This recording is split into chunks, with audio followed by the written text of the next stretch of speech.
Bom dia a todos! Graça e paz do Senhor Jesus seja com todos nós. Uma ótima quinta-feira para todos. Hoje é dia 22 de dezembro de 2022. Seja muito bem-vindo ao nosso devocional de hoje. E hoje eu vou corrigir aqui os dias, né? A pastora Flávia me alertou ontem porque eu estava falando o dia errado. Hoje é o 24º dia do nosso devocional. Amanhã, no dia 23, vai ser o 25º dia. E no dia 24, véspera do Natal, a gente faz então a conclusão. Lembrando que no dia 24 a gente não tem o devocional ao vivo aqui, mas você pode fazer ele também em casa, fazendo a sua leitura e a sua meditação também no devocional Boas Novas de grande alegria. Ainda dá tempo, você pode ou adquirir, acho que não vai conseguir por causa do período aí, mas você pode baixar aí pela internet, tem ele disponível aí gratuito, ou também aí pelo meu Instagram tem um link para você baixar o PDF que foi disponibilizado gratuitamente pela editora Fiel. Bom, vamos lá, 24º dia, o Filho de Deus se manifestou. Vamos começar lendo o texto bíblico que diz assim, 1 João 3, 7 e 8. Filhinhos, não vos deixeis enganar por ninguém. Aquele que pratica a justiça é justo, assim como ele é justo.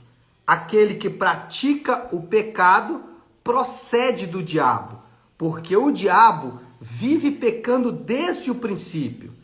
Para isto se manifestou o Filho de Deus, para destruir as obras do diabo. Quando em 1 João 3,8 diz: para isso se manifestou o Filho de Deus, para destruir as obras do diabo. Quais são as obras do diabo que ele tem em mente? A resposta está clara no contexto. Primeiramente, há uma afirmação semelhante em 1 João 3,5. Sabeis também que ele se manifestou para tirar os pecados.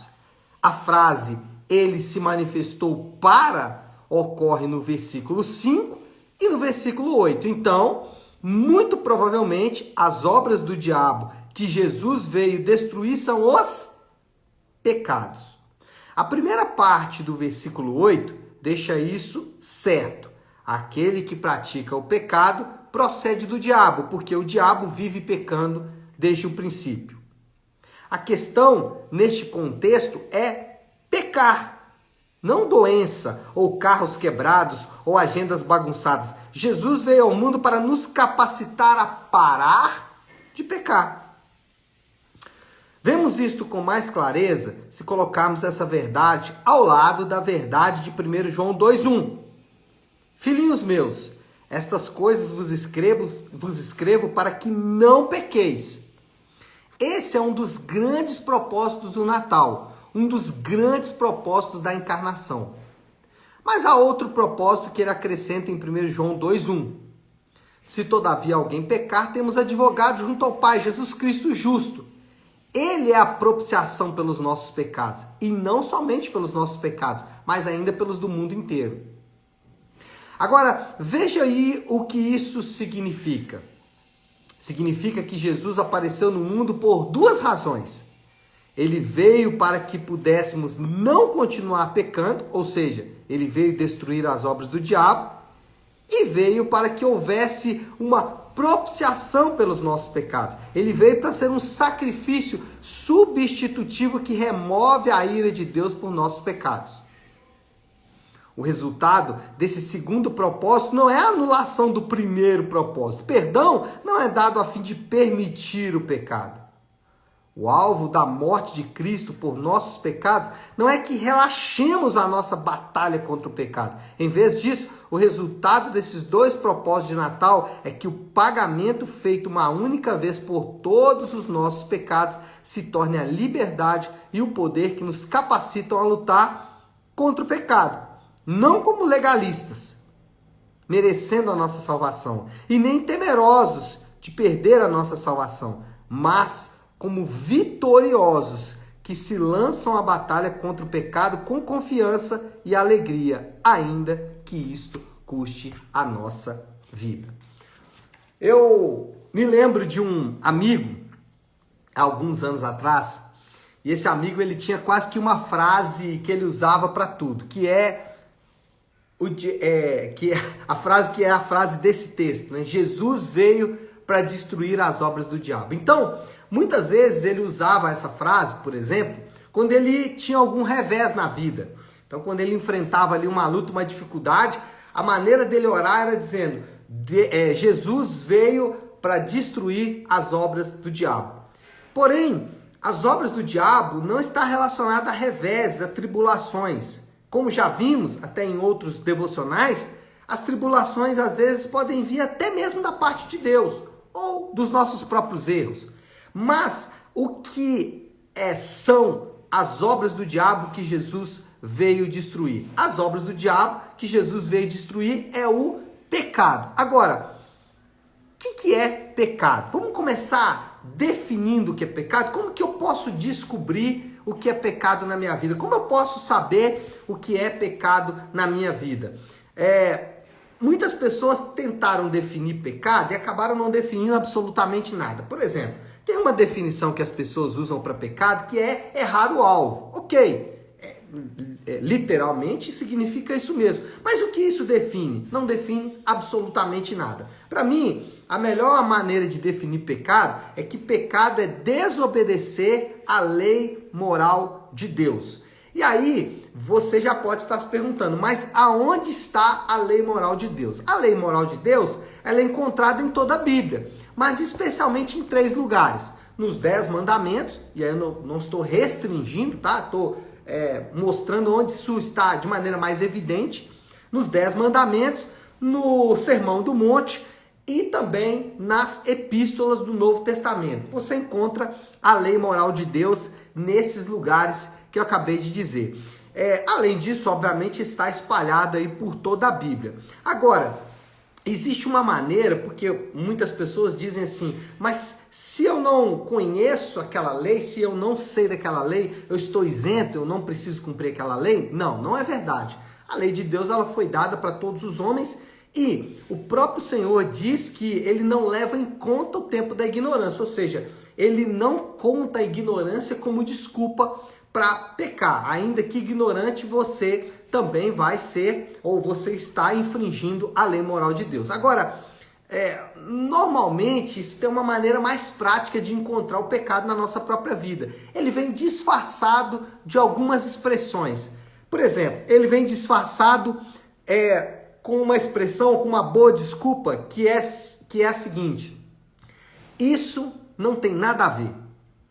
Normalmente, quando você fala isso sobre alguma coisa na sua vida, pode investigar com cuidado que isso está relacionado a algum pecado. Isso não tem nada a ver.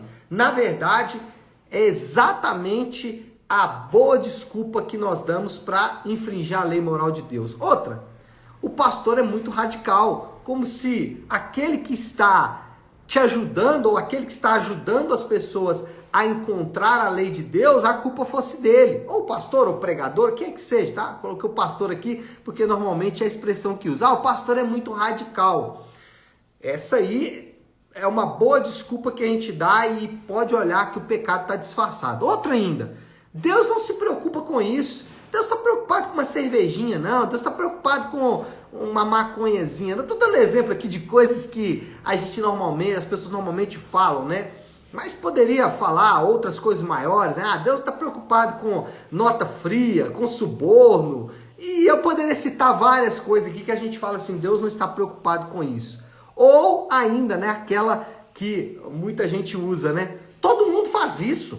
Todo mundo faz isso. Eu já vi muitos crentes fazendo isso também. Então, essas são boas desculpas que nós usamos para encobrir o pecado. Então, pecado é desobedecer à lei moral de Deus e a Bíblia diz que isso são obras do diabo. Essas são as obras do diabo que Jesus veio destruir. Agora, como vencemos o pecado?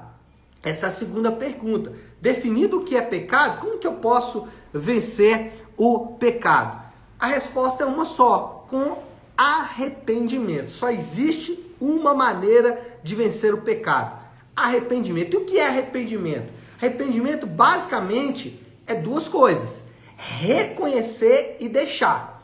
Não adianta só reconhecer, não adianta só dizer, ó, isso aqui é pecado, mas não deixar. E daqui a pouco eu vou falar até, inclusive, como que a gente deixa, né? Porque a pessoa fala assim, eu até reconheço, mas não tenho forças para deixar. Daqui a pouco a gente vai dizer que isso é uma falácia. Mas, enfim, a ideia de vencer o pecado é reconhecer e deixar. Isso não é fácil. Isso não é fácil. É fácil para falar daqui, mas eu sei as lutas que enfrento. Você sabe as lutas que você enfrenta.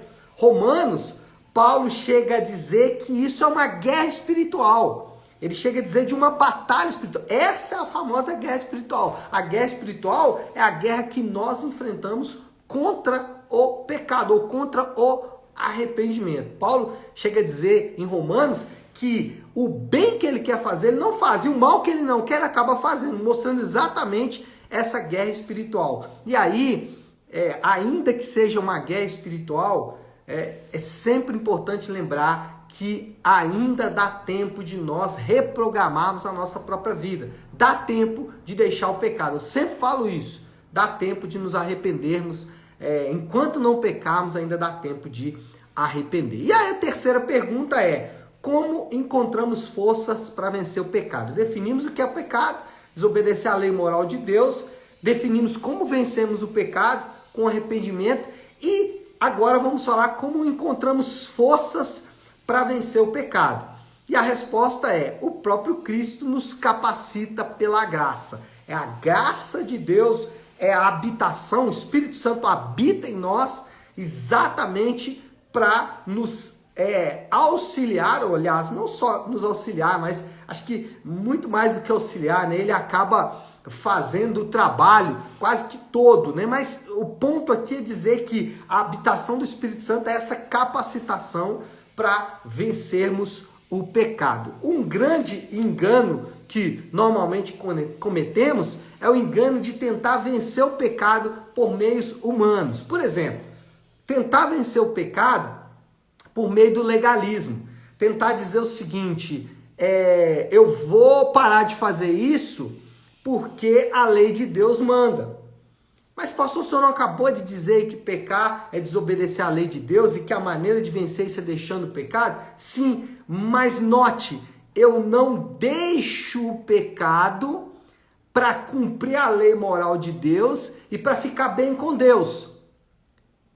Como que eu venço o pecado então? Eu venço o pecado porque Jesus Cristo, ele já me capacitou a vencer o pecado e eu posso fazer isso pela graça de Deus. Então, eu não venço o pecado pela lei, pelo legalismo e nem pelo emocionalismo. O que é o emocionalismo? É quando eu procuro vantagens ao vencer o pecado. Quando eu procuro obter benefícios ao vencer o pecado. Ou então quando eu tento disfarçar o pecado, por exemplo, como um problema social. Então as pessoas dizem, isso aqui que a pessoa está fazendo é porque ela foi criada num ambiente X. Eu já dei desculpa para o pecado. Ou então, não, isso aqui que a pessoa está fazendo é problema de saúde. Então eu desviei a questão do pecado e passei a tratar a questão apenas como uma questão de saúde. A ideia, a maneira como você deve vencer o pecado é meditando no evangelho da graça de Deus. É lembrando que Jesus, ele já venceu o pecado por você, dando forças para que você possa vencer o pecado. Então, o erro é tentar vencer o pecado por vontade própria. Então, qual é a moral da história aí, já para a gente concluir por causa do tempo? A moral da história é: podemos nos lançar corajosamente na batalha contra o pecado com a convicção de que somos vencedores por Cristo Jesus. Por que a gente pode se lançar nessa guerra contra o pecado? Porque em Jesus nós somos mais do que vencedores. Inclusive o texto que fala sobre isso está exatamente no contexto de luta contra o pecado. E o desafio do Léo para esta quinta-feira, qual é a aplicação que a gente pode fazer? Irmão, reprograme o seu fim de ano. Talvez você programou o fim de ano aí, dando vazão aos pecados que você sabe que você está cometendo. Reprograme. Pare agora né? Deixe essa programação para trás, cancele com esses amigos que você sabe que vai te levar para o buraco. Reprograme seu final de ano, faça ele todo de novo. Não infrinja a lei moral de Deus, porque o texto de 1 João que lemos fala que as obras do diabo, o pecado são as obras do diabo, e muitas vezes nós estamos sendo agentes do diabo quando fazemos as obras que ele gosta, que é exatamente o pecado. Tá certo? Vamos orar? Se você puder, então, pare aí um instante o que você está fazendo e vamos juntos buscar a Deus em oração. Querido Deus, Pai de amor e graça, reconhecemos que temos nos afastado do Senhor e da Tua lei desde a queda, Pai. Desde a queda procuramos viver pelas nossas próprias leis, pelas nossas próprias vontades, mas reconhecemos que precisamos e que devemos obedecer à lei do Senhor como maneira, Senhor, de nos livrarmos e mais, como maneira de responder a Tua grande graça dada em nosso favor na cruz do Calvário. Que o Senhor possa nos abençoar, nos fortalecer nessa luta que não é fácil, mas que nós possamos ser fortalecidos no Senhor e na força do Seu poder para derrotarmos esse inimigo tão feroz que é o pecado. Assim oramos e o fazemos em nome de Jesus. Amém e graças a Deus. Amém? Então é isso, pessoal. Nós vamos ficando por aqui. Que Deus te abençoe. Uma ótima, uma excelente quinta-feira. Fiquem com Deus.